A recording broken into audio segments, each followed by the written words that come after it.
गंगा जल हरिद्वार से लाते हैं, काशी से नहीं। ऐसा क्यों? गंगा तो गंगा है, फिर ऐसा क्यों है कि गंगा जल को काशी से नहीं लाया जाता? भगवान शिव द्वारा बसाई गई उनकी सबसे प्रिय नगरी काशी को मोक्ष का द्वार कहा जाता है। ऐसा माना जाता है कि काशी में जीव जंतु और मनुष्य यदि अपने प्राण त्यागते हैं तो उन्हें जन्म मरण के चक्र से मुक्ति मिल जाती है। सभी नदियों में गंगा को सबसे पवित्र और शुद्ध माना जाता है।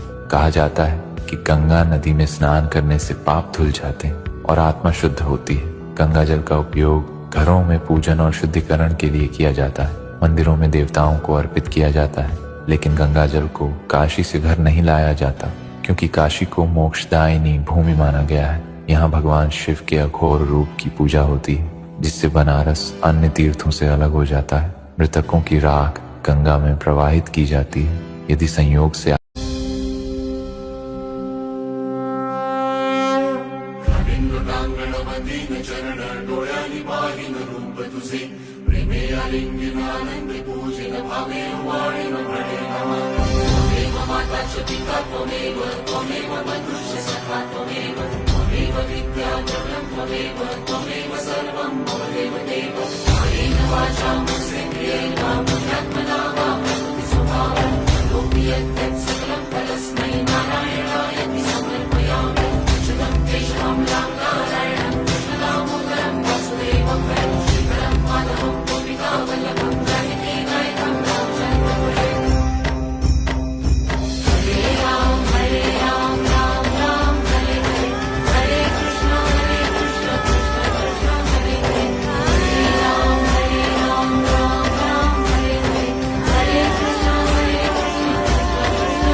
दर्शितं